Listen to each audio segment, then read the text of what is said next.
Hi, I'm Joe Burgo and I'm a clinical psychologist. If you found this video by searching the internet for information about the typical signs of depression, you're probably at the beginning of your search and may be feeling confused about all the resources available online and how to make use of them. In this video, I'm going to talk first about the most common symptoms of depression, and then I'm going to give you some advice about weeding out the sites that are designed mostly to profit from your distress, and about when to be skeptical of information you read concerning types of treatment. So, as you may know, a psychological diagnosis usually comes from a guide called the Diagnostic and Statistical Manual of Psychological Disorders. This manual is published by the American Psychiatric Association, and it divides psychological disorders into categories with diagnosis codes. There are various different disorders relating to depression, but what we call a major depressive episode involves most of the following symptoms. Depressed mood most of the day, nearly every day, as indicated by either subjective report or observation made by others. In adolescents and children, this may be characterized as an irritable mood. In other words, are you aware of feeling depressed, or do others see you as feeling that way? Markedly diminished interest or pleasure in all or almost all activities most of the day, nearly every day. Maybe you just don't care about anything anymore, and it's been going on for a long time now. Significant weight loss when not dieting or weight gain, or decrease or increase in appetite nearly every day.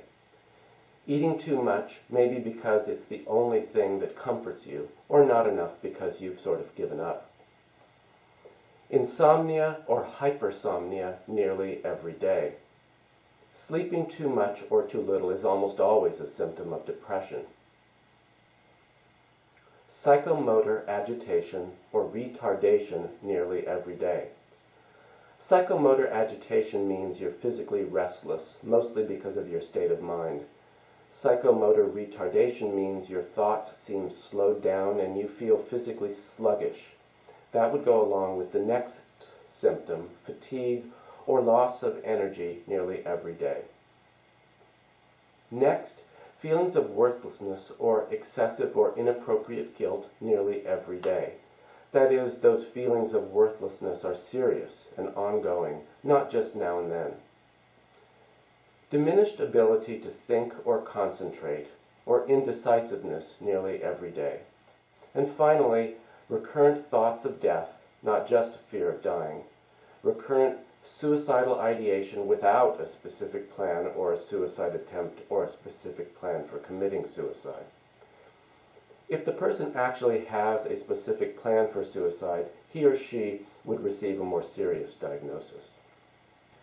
If you're searching for information about your own possible depression, I think you can decide for yourself whether or not you meet these criteria.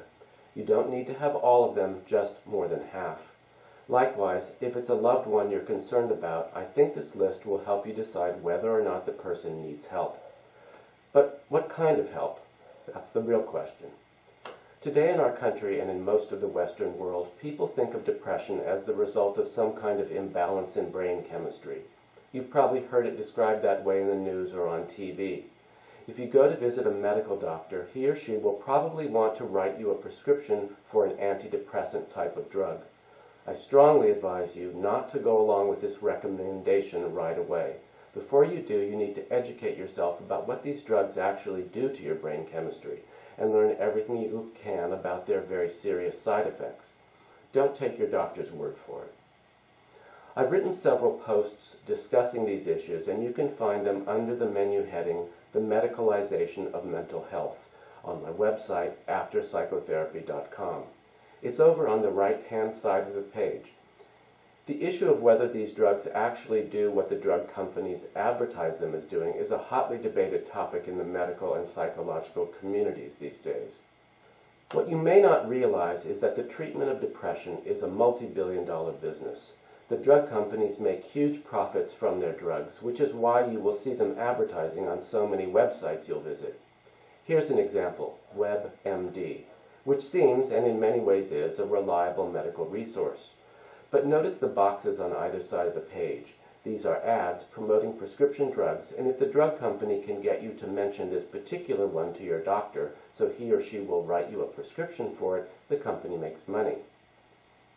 Plus, if you visit WebMD, click on the advertising box and are directed to the official site for this drug, then WebMD, who sent you there, also makes money, a certain amount for every person who clicks through to the sponsor site. Some informational sites on the internet exist for no other reason than to profit from these click-throughs. The truth is, the majority of the sites you'll visit are commercial sites designed to make money one way or another. They have some useful information, but you need to weed out all the come-ons and sales pitches to find it. One final word: be careful about anyone on any website who promises to offer you a quick and complete cure for your depression. I understand why you may want fast relief for yourself or a loved one, but to really deal with depression takes time. I'd advise you to consult a psychotherapist who doesn't resort to drugs as the very first course of treatment, who sees them as useful only for extreme cases or when their clients need temporary help getting back on their feet. Cognitive behavioral therapists will teach you techniques that reduce the severity of symptoms and help you stop mental habits that make depression worse. A psychodynamic therapist like me will help you explore the psychological roots and emotional reasons for your depression, that is, its meaning. If you're interested in that latter approach, you might want to read some of the many posts I've written on the subject. You can find them grouped together under the heading Depression and Bipolar Disorder on my website, afterpsychotherapy.com.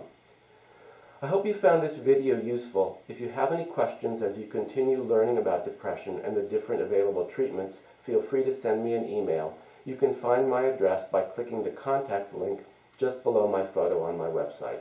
Good luck.